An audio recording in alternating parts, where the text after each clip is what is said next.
Afrika yedu. Amen. Tinotenda Mwari Baba wedu ari kudenga masikatano.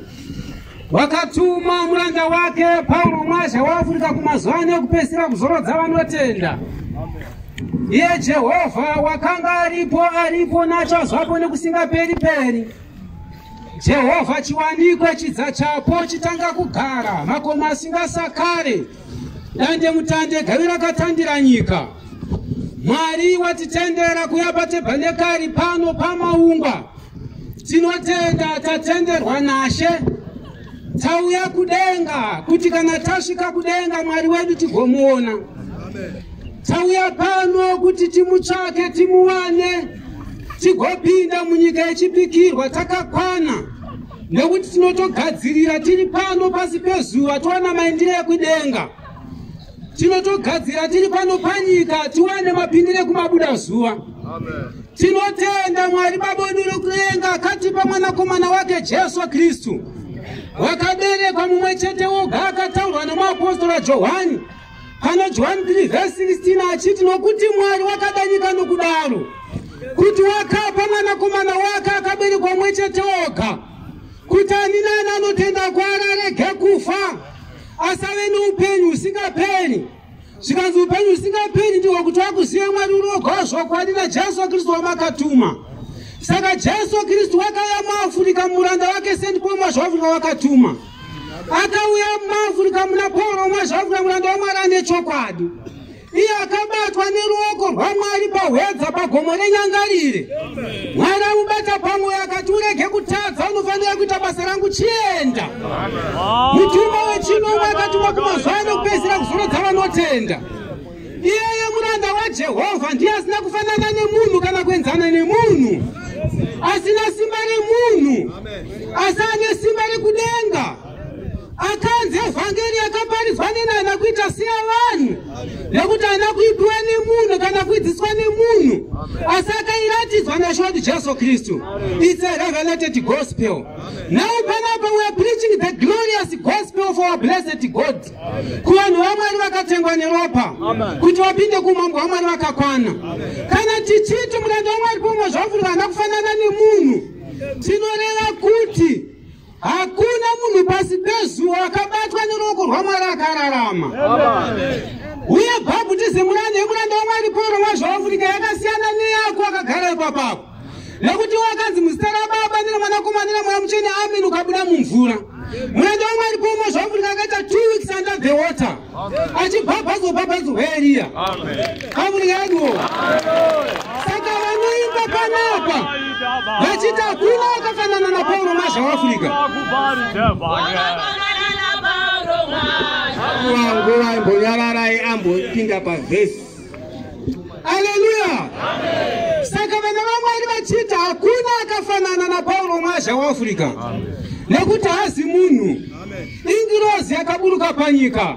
Kuzorarana mana vanhu vari panyika. Kuzotora vanhu vari panyika kuti adzokere navo kudenga kuna Mwari Baba vake. Kuti vagorarama vari mumatenga aMwari asingagumi vachipembera vachidya nhaka pamwechete navakatitangira. Vhangeri yedu itisiri pano pasi pezuva haisi yedambeba, haisi yekutamba ba, nekuti yakavakwa pamusoro penheyo dzavaapostoli navaprofita Jesu Kristu amene rigwera pakona.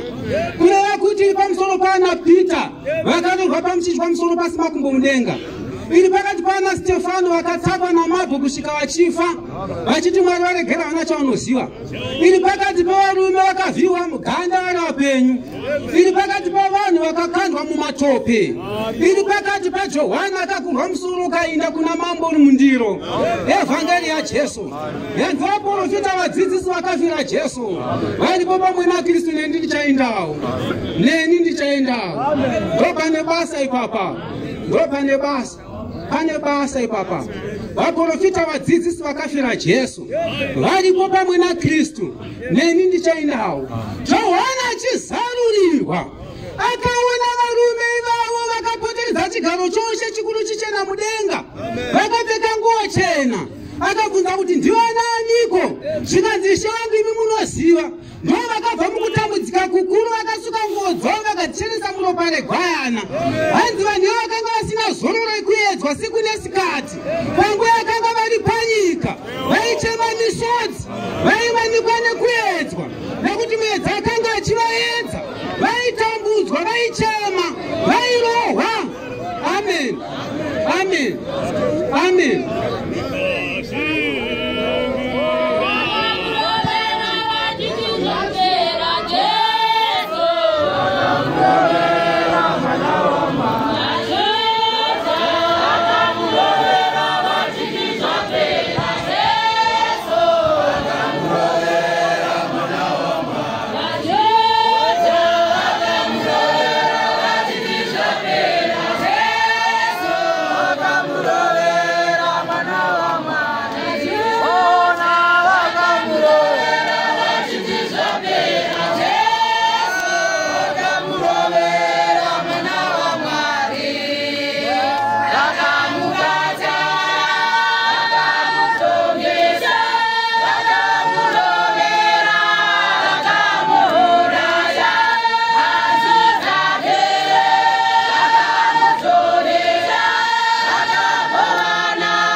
Yesu Kristu wakanga ari mugetsimana achinyengetera navadzidzi, akanyengetera ziya rake rikanga samadonhwe eropa, nekuti wakanga atarisana nekuenda pamuchinjikwa, akatakura zvivi zvomwe nemumwe wedu pakati pedu, achinyengetera waiti Ishe, dei zvaibvira mukombe uyu bve kwandiri, asi kuti ngekuva kuda kwangu ini asi kuda kwenyu Mwari wangu. Akashamisika achiona vanhu vakasika iye ari mambo vachiuya kuzomubata vachitungamirirwa naJudhasi Iskarioti kuti aende panzvimbo yedehenya kunoroverwa. Chinonyanya kushamisa nekurwadza nechakatsamwisa vana Mikaeri kudenga kuti mambo akanga achibatwa nevaranda, mambo aibatwa navaranda ndo vakanga vachibata mambo.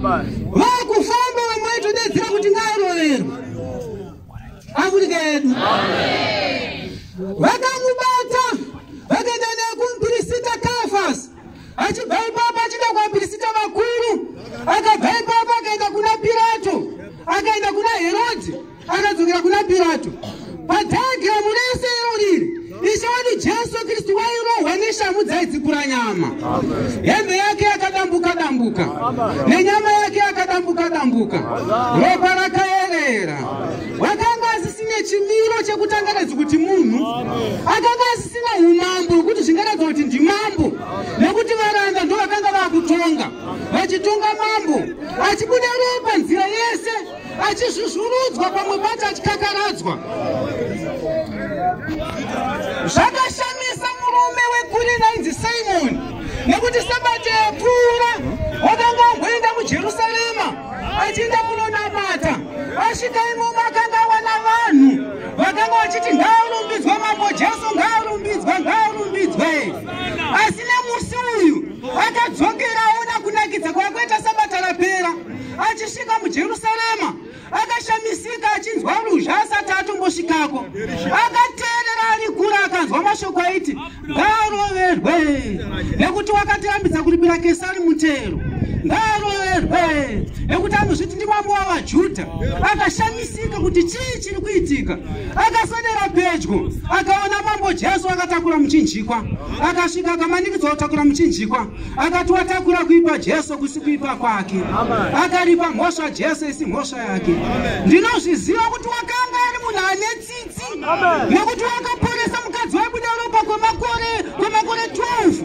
akamunatsa tsimwe ropa rikapwa wakasimudza murume wakanga akagara padziva reBhetsaida akamira mukumudza kwemvura munhu akadzokera kumba kwake wakabatsira murume wakanga achigara kumarinda aine mweya minomwe Regioni akabvisa waive munhu ane tsitsi ndicho muzari panyika zvaita sei zvikanzi Ishe mozorangara nyika yekwedu Afrika yedu ndopapinda muranda waMwari Paulo Mwazha waAfrica Jesu Kristu abva auya pachake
Luka 23 kubva pavhesi 33. Jesu unoroverwa pamuchinjikwa. Yes. Zvino vakati vasvika panzvimbo inonzi Dehenya, Yes. vakamuroverapo navatadzi. Yes. Mumwe kurudyi, mumwe kuruboshwe. Yes. Ipapo Jesu akati, Baba, muvakanganwire nokuti havazivi chavanoita. Hallelujah. Chinoshamisa parwondo urwu. Simon wekurina akatakura muchinjikwa. Vasvika panzvimbo yaDehenya. Muchinjikwa wakaradzikwa pasi. Ndokumva musoja wainda kunotora zvipikiri. Ishe wedu Jesu Kristu akabatwa. Ishe Jesu Kristu paakabatwa namasoja, muchinjikwa wakaradzikwa pasi. Wakatwirikwa pamusoro pemuchinjikwa.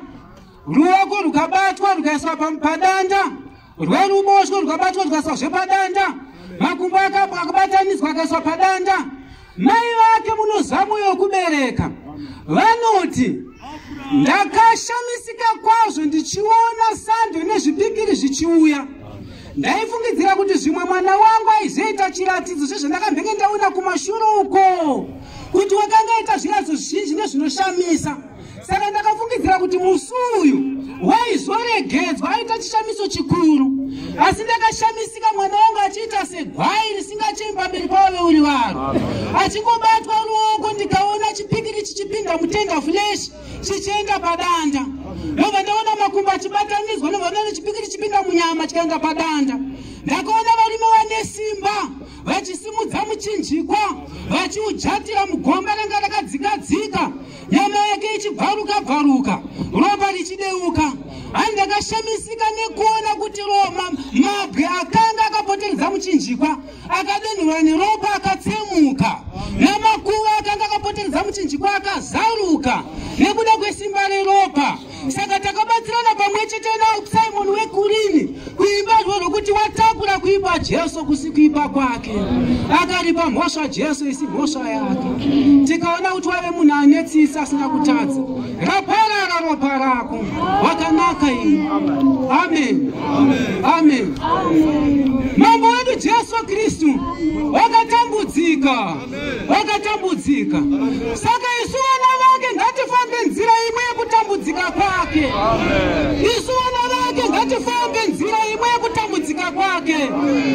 Kudenga kunopindwa namadambudziko. Paulo eTarso anodaro kuti kudenga tinopinda namadambudziko. Kudenga hatipindi nerugare. Nyika ineyi yakakandirwa Satani pano, kudenga ndokune rugare. Zvakanzi wakoyo nyika, nokuti munyengeri nomupomero wakandirwa kwauri. Chenjera senyoka ururame senjiva, nekuti inyika avurikadwo.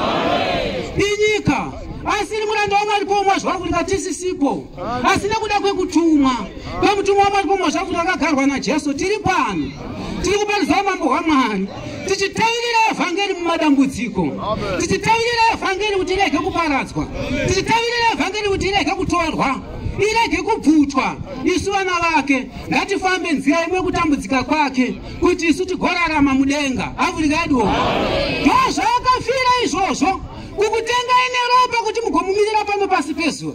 Ndozvaakatambudzikira kuti mugova pano. Avurikadwo nekuda kwesimba reropa. Zvakureva kuti kana munhu ari pano pasi pezuva haachaiti kuda kwake, haachaiti kuda kwake. Kana munhu ari pano pasi pezuva nekuda kwesimba reropa zvakaitwa naJesu pamuchinjikwa, haachaiti kuda kwake. Munhu haachatorarama ari muzvivi nekuda kwesimba reropa. Munhu haachatorarama achiita zvitadzo nekuda kwesimba reropa. Hazvina mhosva kuti ndibhishop, hazvina mhosva mufundisi, hazvina mhosva muvhangeri, hazvina mhosva muparidzi, hazvina mhosva muprofita. Haachatorarama ari muzvitadzo. Avurikadwo nekuti takanyanya kutokosha ndechekuti mutumwa waMwari pomwe zvavurika paakanzi urege kutadza, unofanira kuita basa rangu chienda, anoti handina kuzoziva mhosva yangu, obva ati vaiseni. Avurikadwo Davhidhi tikaverenga pana Mapisarema 132 verse 3 anoti zvirokwazvo handingapindi mutendere imba yangu kana kuira pamubhedha wandakawadzirwa, handingatenderi meso angu kuvata kana mafungiro angu kukotsira. kusvikira ndawanira Jehovha nzvimbo. Tariya takazvinzwa muEfurata, tichapinda mutebhenekari dzake, tichanamata pachitsiko chetsoka dzake. Simukai Jehovha, mupinde pamungazorora. Zvikanzi pano ndo pandichazorora nokusingaperi, nekuti ndakapada naJehovha. Dhavhidhi aitori mambo, aiwaridzirwa mubhedha navaranda. Chake kwaikukwira pamubhedha, obva afukidzwa navaranda. Pakumuka varanda vaenda vonobvisa machira, Dhavhidhi omuka osarawaridza mubhedha. Asi anoti zvirokwazvo handingapindi patende remba yangu, kana kukwira pamubhedha wandakawadzirwa, kusvikira ndawanira Jehovha nzvimbo. Afrika yedu, ndikureva kuti kunyange uri mambo, kunyange uri bhishopu, unofanira kunamata nekuzvipira pamberi paMwari. Unofanira kurega zvivi, unofanira kutendeuka. Ndakanzwa mutumwa waMwari paMozvafurika vanhu vachigadzwa paguambwa rimwe gore. Zvikanzi vatungamiriri ndaisa ndakugadzai pano paguambwa, asi basa renyu rekuenda kumasuo kunosimbisa zvandaisa mamuri. Afrika yedu, kureva kuti zvaiswa nemuranda waMwari paMozvafurika zvinoda sitembi yekuzoti kana waenda kumasowe, Jehovha Mwari osimbisa zvinhu izvozvo kuti simba rako rigare ririmo, rakaiswa nemutumwa waMwari paMozvafurika. Simba to cast out demons, kuponesa vanorwara kumutsa vakafa, kunatsa nevaperi budzi, kubudisa mweya yakaipa, kudzinga ngozi. Afrika yedu, ndo pane simba racho ipapo. Saka kunamata hakusika kuzorora. Isu kunesikati kunamata kuna Mwari. Kana tichida kuenda kudenga, kana nesu vana vake ngatifambe nzira imwe yekutambudzika kwake kuti isu tirarame. Vakarohwa nekuda kubudarika kwavanhu vake. Afrika yedu, mambo Jesu Kristu.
nzira imwe yekutambudzika kwake nyangwe zvichirema, nekuti zviri kurema vana vaMwari, zviri kurema.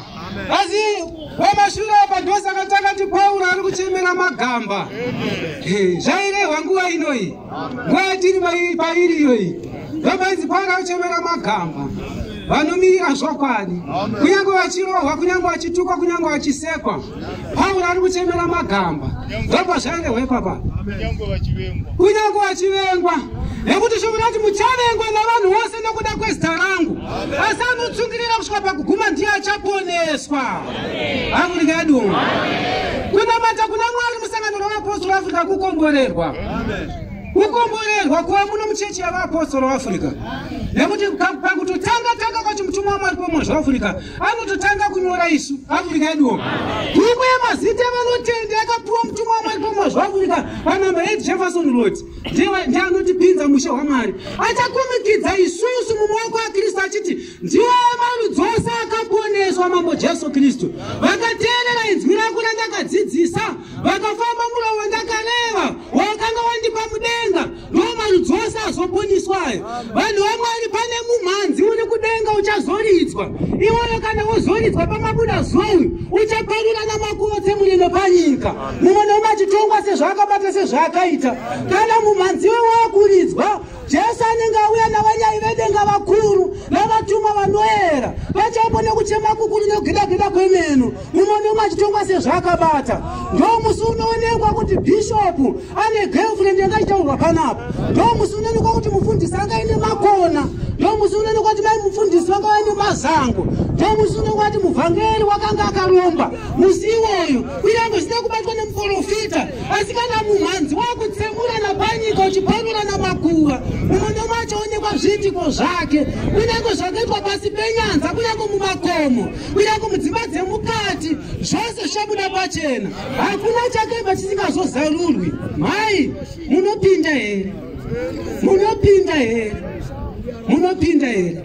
Kana zvichinzi nyika yemabuda zuva inotongwa nengirozi, hakupindi chakaipa kana chiri chimwe, hakupindi zvokurwara nechirwere chimwe. Ndavachena ivo gaunopinda kudenga, vanotopinda vaine mubayiro wavo, vaine muponesi wavo. Afrika yedu ndo musi wauchaziva kuti chokwadi ubhishopu achizi chini, umfundisi achizi chini, umvhangeri achizi chini. Kana wapinzwa mumapuranga aya vanhu vakuti bhokisi, watarisana naIshe Jesu muri vaviri, wapinda mumapuranga ayaya, wamirira kudyiwa nemujuru, vanhu vachipedza kuviga vachiti takuenda kudzimba dzedu zvapera, watarisana naIshe Jesu Kristu, uchaona kuti ndakanga ndichiita zvisakaroma pasi pezuva, nekuti shanenge akutonga mabasa ako. Basa romwe nomwe richange richidzwa nomoto, kunyange rakanaka kunyange rakaipa. Afrika yedu Davhidi wati pana Psalm 119 verse 10, shoko renyu ndakariviga mumwoyo mangu.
ngandipinde newe Jesu ndiende kudenga nekuti vakanditangira vakaona musha wangu musha wakagara vakaona neupenyu usingapfuuri vakatitangira kudenga vagarika vana Abrahama vana Mozisi vana Noa vana Paulo weTaso vana Sara vana Elizabeth vana Maria mukadzi waKlopas nana Salomo vakatitangira vakaona neupenyu usingapfuuri vagarika mumambo hwaMwari havachine nhamo kana kusuwa havachachema havachina matambudziko ivavo vanhu ivavo ndo vanonotibuditsa muparadhaisi vanhu vaMwari kana mukaita zvokutamba vanonotibuditsa Afrika yedu nekuti nerimwe zuva mbavha yasunungurwa pamuchinjikwa yaishe wedu Jesu Kristu yatakura chipiyaniso yanopinda muparadhaisi yapinda muparadhaisi vakaverenga the lost books of the Bible and the forgotten books of Eden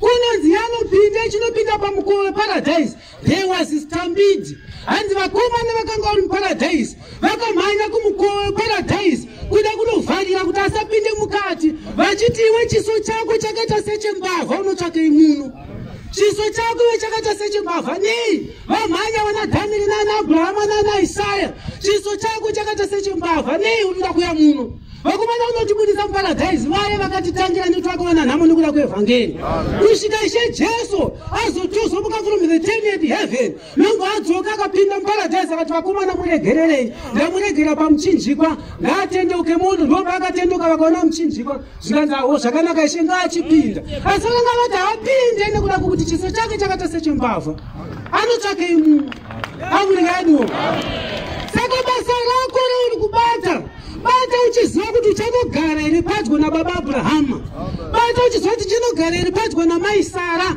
ndichanogara iri padyo naElizabeth ndichanogara iri padyo naMaria mai vaJesu ndichanogara iri pamwe chete nemutumwa waMwari pomwe zvaAfrica basa rako rauri kubata kana uchiona zvichikurambira reurura tendeuka ureurure kureurura hakuna zera hama dzangu kureurura hakuna zera kana munhu achida kupinda mumambo hwaMwari kureurura hakuna zera chechi haina zera Mwari haina zera nekuti mukuru chinotyikwa naSatani pano pasi pezuva vanhu vaviri bedzi vanhu vaviri ndovanotyikwa naSatani pano pasi pezuva panotyikwa Ishe wedu Jesu Kristu naPaulo mwazha waAfrica nei Satani achitya vanhu vairi vavo Satani akauraya Ishe Jesu achifunga kuti zvapera nobva amuka akakunda gwavari ndivaripo Satani akauraya mutumwa waMwari pomwe zvaAfrica neinfluenza nobva amuka muzina 1918 Satani aripo nehondo dzake saka ukati muzita raJesu vakatuma Paulo zvinodza vanotenda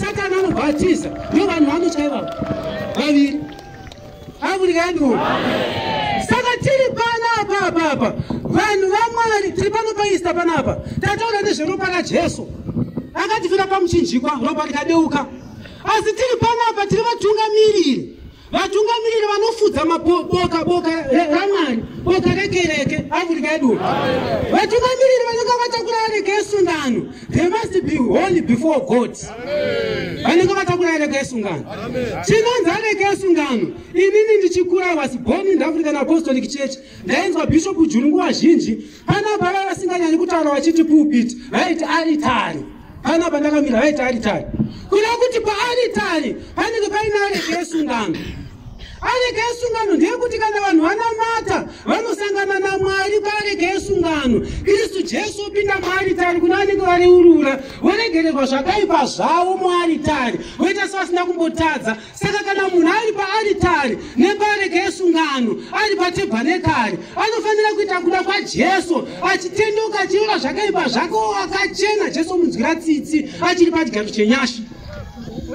Afrika yedu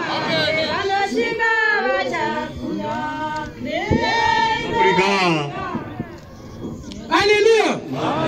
Saka tiri pano kudaiso ndataura nyaya kuti kureurura hakuna zera kana munhu achida kupinda kumambo hwaMwari hakuna zera hakuna basa ndiri muprofita akambe achitaura zvemandiriri kana achiprofita zvemandiriri unototaura kuti chokwadi vana vaMwari munoziva kuti ndaiprofita zvangu ndiri mugemenzi asi ndakuudzai chokwadi panapa nguva yanhasi inoi yandiri panapa ndakatadzira Mwari nekuita upombwe Mwari ngandinzwire tsitsi ngaandiregerere Jehovha Mwari otonzwa Afrika yedu utoregera kuti tisasina kumbotadza Afrika yedu kana uri bishop vantu ava kuri ndinokumbira imbotora tsvimbo yenyu chokwadi ndakatadza ndikumbira kuti Mwari andiregerewo ndakatadza nechekuti ndikumbira kuti ngomozondidzosera henyu ndanaka nekuti kuti ndirambe ndakabata tsvimbo iyi iri kundiremera avurikadiwo ndosaka zvinhu izvi zvichikomborerwa nekuropafadzwa kuti zvisapfekwe nemunhu akaipa nei zvisingapfekwe nemunhu akaipa musi wejudgment day ukaverenga kuna mapisarema zvinonzi zvinhu izvi zvichazotaura zvichipupura kuti ndaipfekwa nemunhu ane makona avurikadiwo mai ndinonera makapfeka saka richiropafadzwa iyo kuitira musi wejudgment day ngadziye muchiona kuti mabhishopu kana vafundisi kana vaprofita kana vavhangeri havati kana musi unofuwa kuti suti yake iri kupi vanotitora gemenzi rake timupfekedze kuitira judgment day ipapo judgment day kuti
Shabira matenga anoera.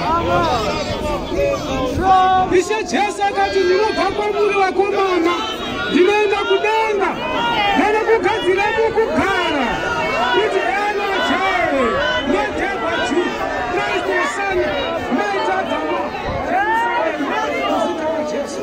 Amen. Zvakanaka mama. Kuti pandiri neni mugovapo. Amen. Amen. Vita kati izwi ramambo izwi mufadzo. Vakaiva 24 Ishe akaenda asachadzoka apinze kudenga isu tose. Afrika yedu. Chinonyanya kushomisa musi wepasika nechirayiro. Ishe Jesu ataura kuti pakati penyu pano munhu achandipandukira. Pane zvimwe zvinhu zvisina kuzikanwa navamwe vanhu. Ukaverenga pazasi pacho pachapita yepamberi. Ishe Jesu akutoti ndinobva kwamuri ndoenda kudenga kunogadzira pekugara. Vadzidzi vanzwa zvimwe zvinhu zvese zvitaurwa. Kune vakomana vairi vakanzi Sons of Thunder, James naJohani. Vakatanga kuti saka mukuru pakati pedu ndiani? Matunzwa Ishe Jesu achiti ndakuenda vakomana. Saka mukuru pakati pedu ndiani? Afrika yedu. Havana kunzwisisa. Havana kunzwisisa. Jesu ari kuti ndinobva kwamuri vakomana ndoenda kudenga kunokugadzira pekugara kuti pandiri nemi mugovapo. Asi vototi vakomana Ishe ataura kuti ndakuenda. Saka mukuru pakati pedu ndiani? Ishe Jesu akatora mwana mudiki akati ndoda kuva mukuru ngaite semwana mudiki, uye ndoda kuva mushumiri ngaite semuranda. Mutumwa wavari pamazva Afrika obva ati itai sevana vadiki, ivo vakapava muite sevana vadiki, kuti mwana mapindire kumabuda zuva. Mobva maimba kuti ndida kuva saJesu wanga vakapava, ndiye mwana wababa kudenga. Ndo mapindirwe kudenga iwayo. Pasina izvozvo kudenga hakupindwi. Hakupindwi kudenga pasina izvozvo.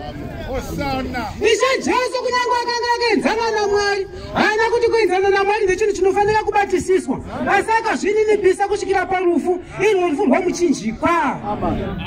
Afrika yedu. Tinofanira kukura pakunamata. Paulo akadzidzisa, mutumwa waMwari wakabatsira, mutumwa waMwari wakadzidzisa, pamwe nemisodzi achichema, pamwe muchando kuchitonhora, pamwe kuchipisa. Ndakataura rimwe zuva naEudha Chisango tiri kumavangwe, zvanzi unoziva here kuti mutumwa waMwari pamazva Afrika waifamba pamwe pacho akabereka chibage kumusana aine chigubhu chemvura mumaoko tichiparidza evhangeri. Pamwe pacho aitikangira chibage chemaputi murufuse, tobva tanonga, tobva tadya, tobva tanwa mvura, tokondinya nerwendo kuparidza evhangeri. Zvanzi mutumwa waMwari pamazva Afrika pane musi wakaropafadza Jorodhani rikabaka moto. Afrika yedu. Zvikanzi pane zvimwe zvinhu zvingadai zviri mubhuku mwemwe zvakaitwa nemutumwa waMwari pamazva Afrika. Takatarisa kudeso tichiona nemaziso edu. Mutumwa waMwari pamazva Afrika hasi munhu. Naye utasanza hasi munhu mutumwa waMwari pamazva Afrika. Hasi munhu. Abrigado. Dambudziko nderekuti vanhu vanofunga kuti wakafanana nengirozi. Nyamba munhu, nyamba ngirozi yakatosiya kupfeka kweshe kuti Jesu Kristu mudenga. Ichi ndichengetere nekuti handingaindi pasi apa ndakadai so. Akaitwa munhu kuvanhu. Abrigado. Hai baba ndo vanotyisa ipapo. Vanotyisa. Kuti ishe Jesu kuti mutumwa wakaramba kufanana naye kuti Jesu Kristu. Asi isusu pakati pedu apa kunyangwe inini kunyangwani akanzi ufanane nemutumwa tikupe chimbo nhasi kana twandoda chimbo nhasi afanane nemutumwa ndivana kuita chechi yese vanofanana nemutumwa akurikedu. Asi akati handidi kuti ndipfekesa she Jesu Kristu. Akauya panyika akava munhu kuvanhu kuti tiwane masvikiro atingaite kwaari tigotaura zvatinoda tichikumbira zvatinoda achiteerera usita kunaisha kuti Jesu Kristu. Nokudaro tinofanira kukura pakunamata. Handiko 1 Petro 2 kubva pavhesi 1. Yes. Kurai muna Kristu. Verenga.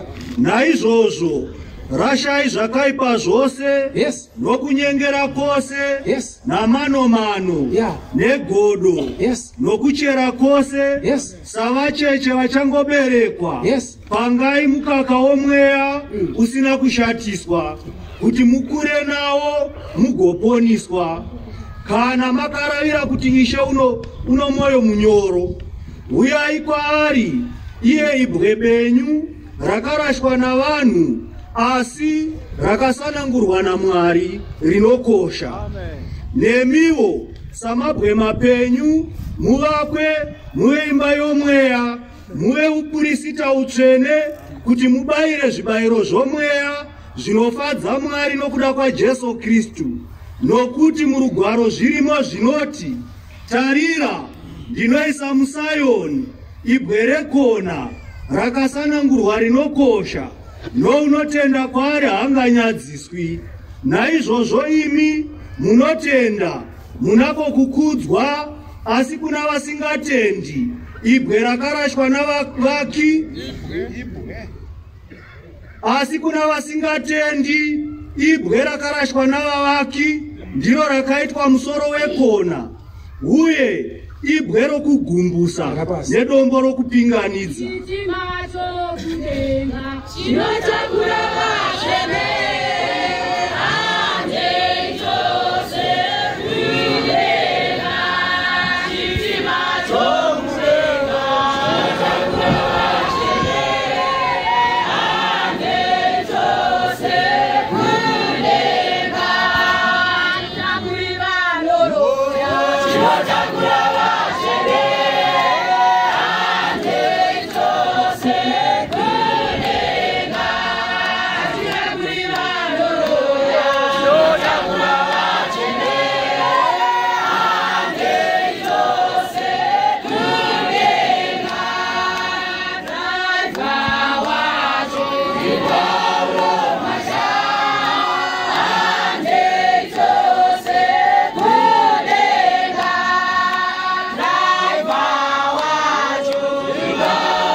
chinotakura vatsvene.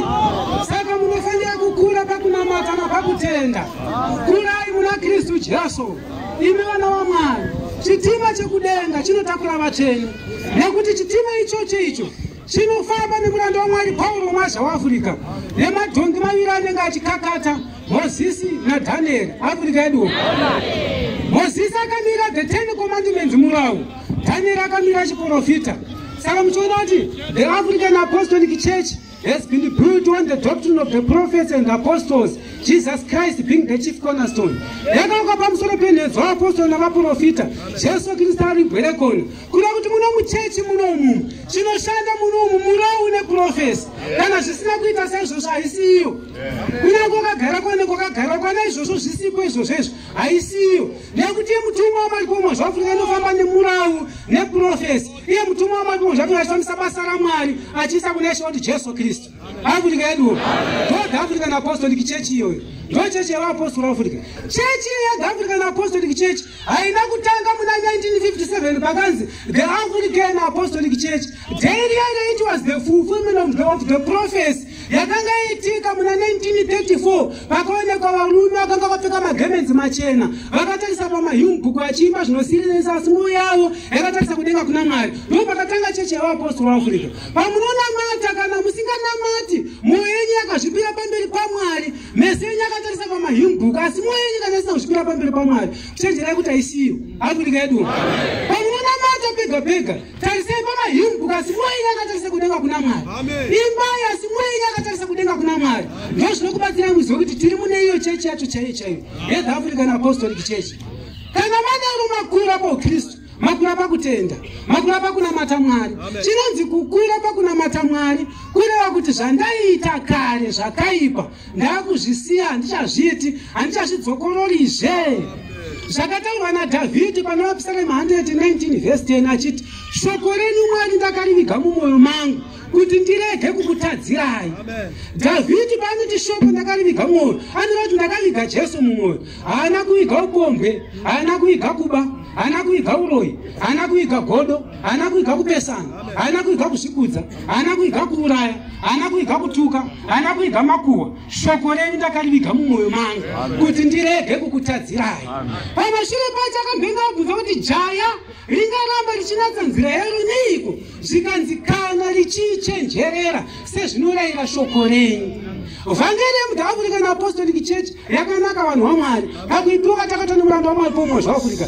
The door is open uchipinda and the door is open kana uchida kubuda. Nekuti mutumwa anoti kana usingazvigoni buda. Saka the door is open uchipinda and the door is open uchibuda. Zvakakunakira izvozvo kana usingazvigoni uchibuda. And haisi forced worship yamambo Nebhukadhinezari yakuti munyika muno yeBhabhironi munhu akanzwa kurira kwemutombota nekwenyere nekwemutangiranwa ngaapfugama namati chifananidzo chiri pabani redhura. Haisiyo, ino inonzi vanoda kupinda muchechi.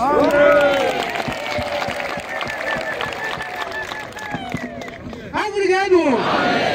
Kana wada kupinda muchechi yevaapostoli vaAfrica, now wanaka kuti wada kupinda mune nheyo dzakarongwa kare, hausi kuchibata hari dzevaridzi. Nekuti nheyo hari dzine marongedzerwo adzo nemabota acho nemasipuni acho nemapakurirwo emuriwo mumba imomo zvine maitirwo azvo. Saka kana watopinda imomo manjika usasvika chiti nhasi ndinobura. Afrika yedu. Nekuti zvakatorongwa pazva zvine maitirwo azvo, achabura nevanoburira nevachatanga kupiwa zvine maitirwo azvo. Saka nawatopinda imomomuka pane nheyo dzirimo dzakagadzirwa kare, iwe uchishanduri nheyo dzirimo nekuti dzakatorongwa kare.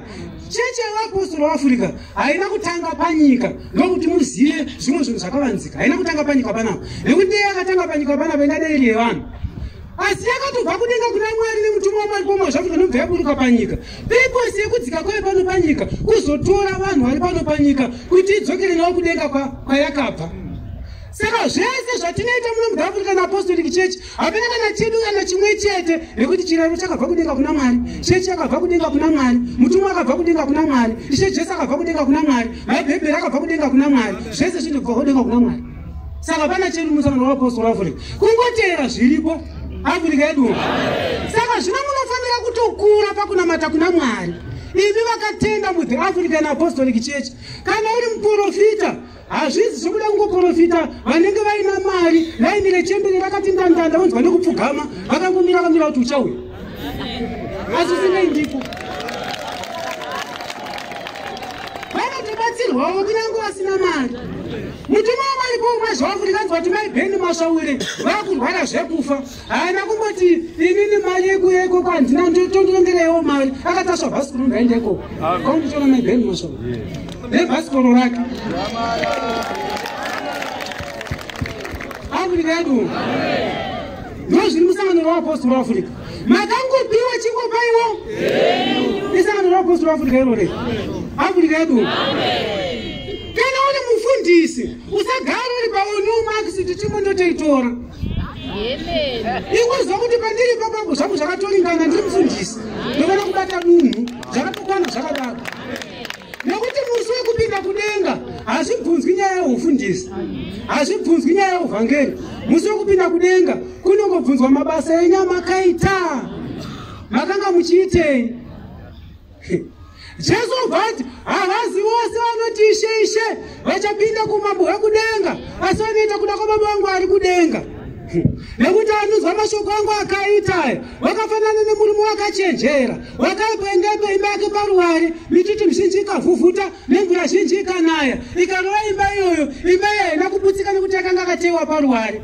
asi anozwa mashoko angu akasaita wakafanana nemurume benzi wakagara imba yake pajecha mitutu mizhinji ikavhuvhuta nemvura zhinji ikanaya ikarova imba iyoyo ikawa kuwa kwayo kukava kukuru Afrika yedu zvamunoona ndezvekuti kana munhu akasanzwisisa shoko raMwari nekusanzwisisa kutumwa haanzwisisi kuenda maenderwo ekudenga nekuti variko vanhu vakanga vachitoparidza vanhu vachirova maoko vachitouchira Nicodemus was the teacher of the law achisamurero kuvafarisi achiti akaparidza vanhu varova maoko achiti the right teacher asi nerimwe zuva azoona Jesus Christ the right teacher auya the rabbi asvika akatoverevedza akati Ishe ndaona kuti muri mudzidzisi wakanaka nekuti hakuna munhu anoita zvomunoita kana Mwari asinaye zvikanzi Nicodemus must be born again zvikanzi does that mean that I must get back into my mother's womb and be born again zvikanzi no Nicodemus what is born of flesh is flesh and what is born of the Holy Spirit is the Holy Spirit Afrika yedu unofanira kuberekwa kutsva zvikanzi kuti chakaberekwa nenyama iyi asi chakaberekwa nemweya mutsvene mweya kana munhu aberekwa nemweya mutsvene anonzwisisa zvinhu zvekudenga nerimwe zuva Jesu Kristu achida kutesta vadzidzi vake akavabvunza akati vanhu vanombotiti ndinani vakava nemufaro chaizvo nekweseniyo zvikanzi vamwe vanoti Eria vamwe vanoti John Mubhabhatidzi vamwe vanoti mumwe waprofita zvikanzi ko imi munoti ndinani zvikanzi there was a silence vakaramba vakanyarara kusvikira Peter azoti you are Christ the son of the living God zvikanzi Jesu Kristu blessed thou art Simon Bar Jonah, for flesh and blood has not revealed this to you, but my Father who is in heaven. And I say to you, you are now Peter, on top of this rock I will build my church.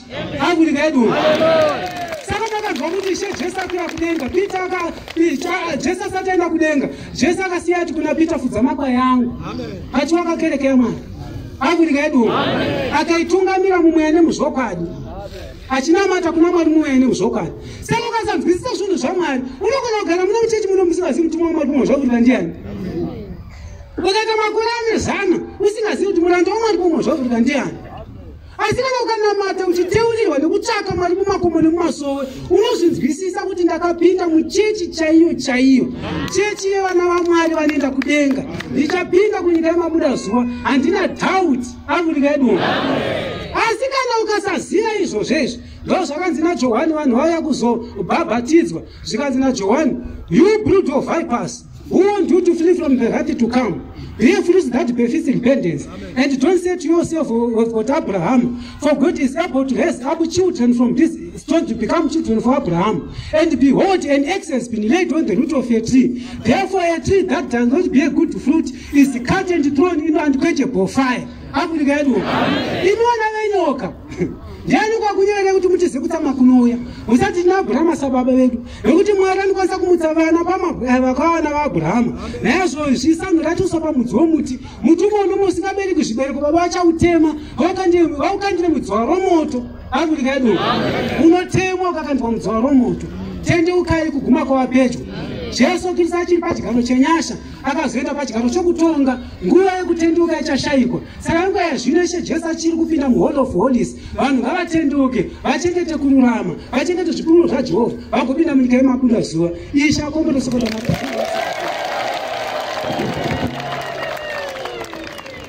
Ngatilamate.